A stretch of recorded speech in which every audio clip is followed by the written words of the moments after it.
வந்து கிட்டத்தட்ட இந்த வருஷமான அவருக்கு 25 ஆண்டுகள் வந்து நிறைவடையுது. ஒரு சாதாரண லைட் மியூசிக் ஆர்டிஸ்டா ஆரம்பிச்சு ஒரு நடிகனாகி இன்னைக்கு பொதுப்பணித்துறை வரைக்கும் வந்து முன்னேறி இருக்காரு. ஸோ அவருக்கு கொடுத்த சினிமாவுக்கு அவர் வந்து இன்றைட்ட நமக்கு கொடுக்கறது அவர் வீட்டில இருந்தே ஒரு வாரிசு. ஸோ அவரு இன்னைக்கு வந்து நடிகர் மற்றும் இயக்குனர் ஆகியிருக்காரு. ஒரு பெரிய கரகோஷத்தோட நம்ம கருணா சார் மேடை கிடைக்கலாம்.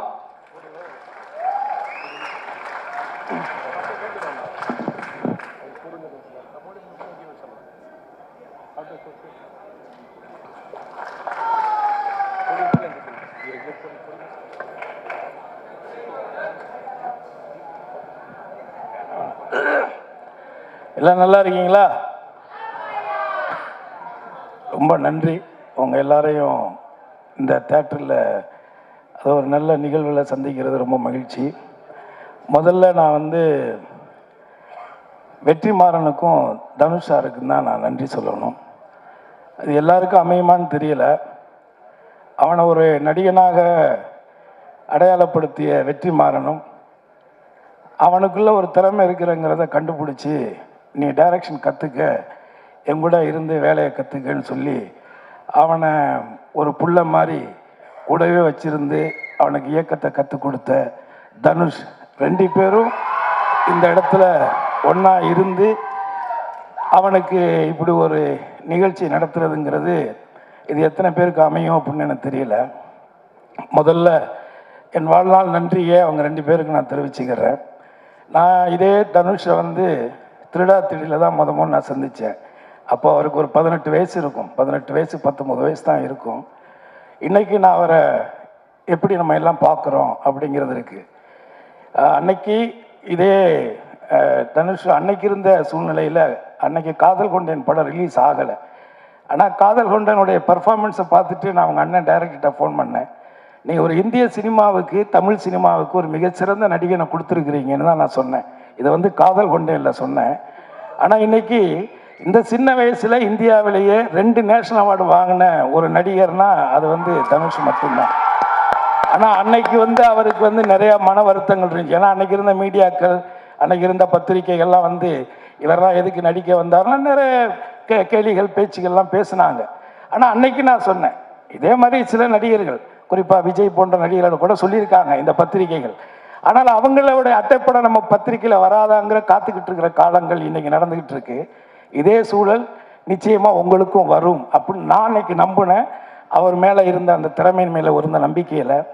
ஸோ அப்பேற்பட்ட ஒரு ஆக சிறந்த இன்னைக்கு தேசிய அளவில் பல விருதுகளை பெற்ற இயக்குனர் வெற்றிமாறன், அவருடைய முதல் கதை பொல்லாதவன். அந்த பொல்லாதவன் கதையிலிருந்து நான் அவர் கூட ட்ராவல் பண்ணுறேன். அந்த படத்தில் நான் நடித்தேன். ஆனால் அதுக்கப்புறம் எந்த படத்துலையும் அவர் என்னை நடிக்க கூப்பிடலை, அது வேற.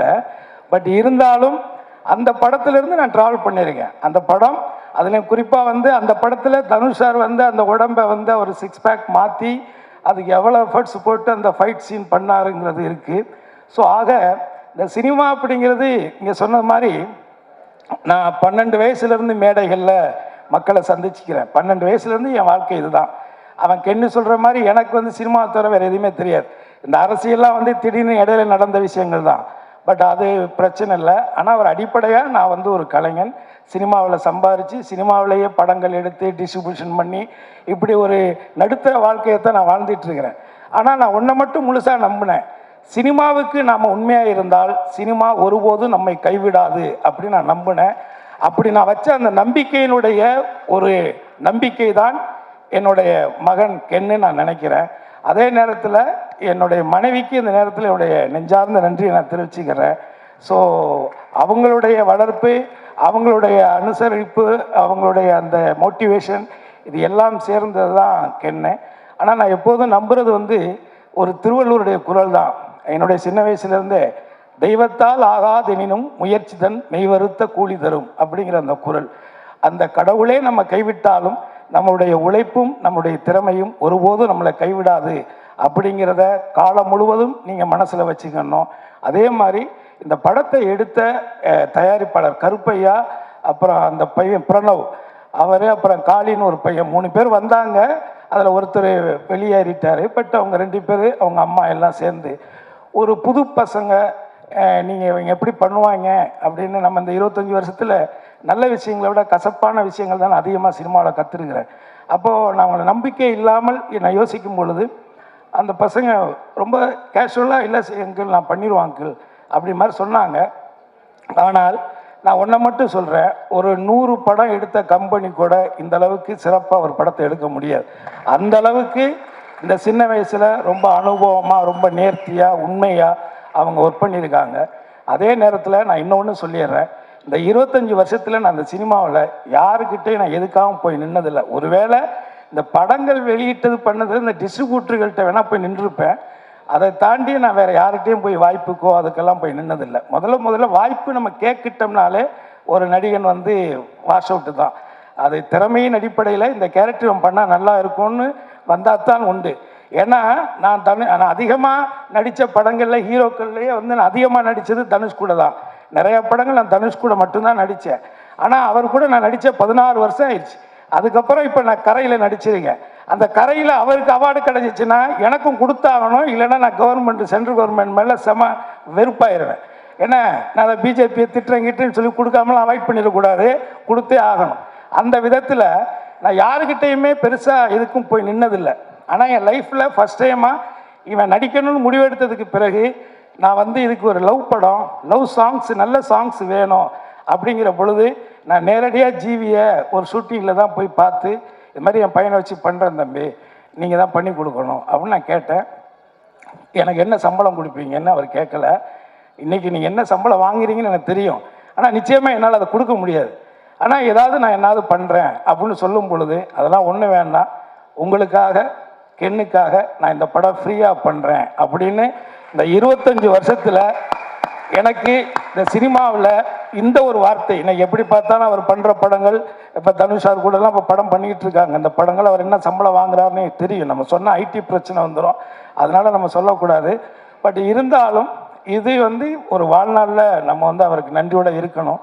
அதே மாதிரி இதில் ஒர்க் பண்ணியிருக்கிற எல்லாருமே என்னுடைய ஃப்ரெண்ட்ஷிப்புக்காகவும் அவனுடைய பழக்கத்திற்காகவும் அவன் மேலே ஏதோ ஒரு பாசத்தினாலேயும் அதில் இதில் இருக்கிற நிறைய பேர் தனுஷார் கூட இருந்தவங்க தான்.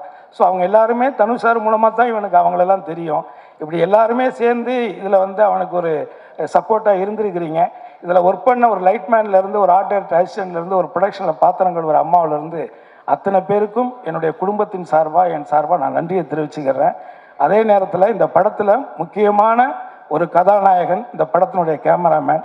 அந்த பையனுக்கு பெரிய இது இந்த இன்ட்ரி எல்லாம் இல்லாட்டியும் கூட, ஆனால் நிச்சயமாக இந்த தமிழ் சினிமாவில் ஒரு தவிர்க்க முடியாத ஒரு ஒளிப்பதிவாளராக அந்த பையன் வருவான், அது என்னுடைய நம்பிக்கை.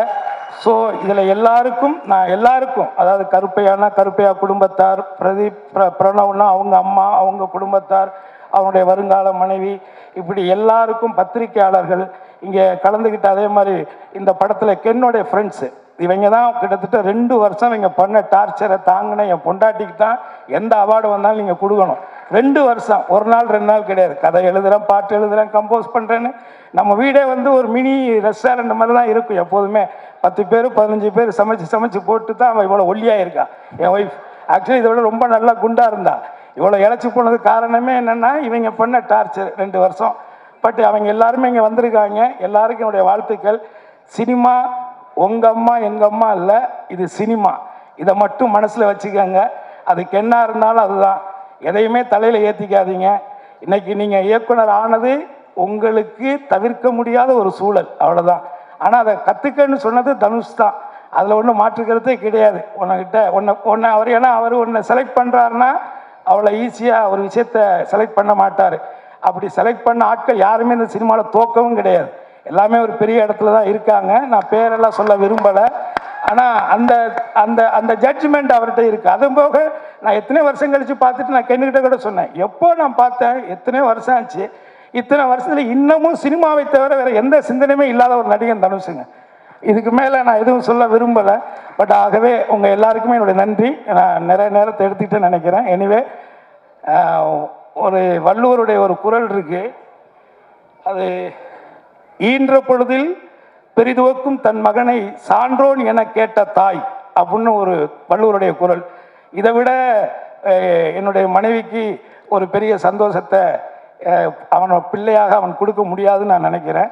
Really I am proud of you my dear son. Thank you sir, thank you so much Karuna sir.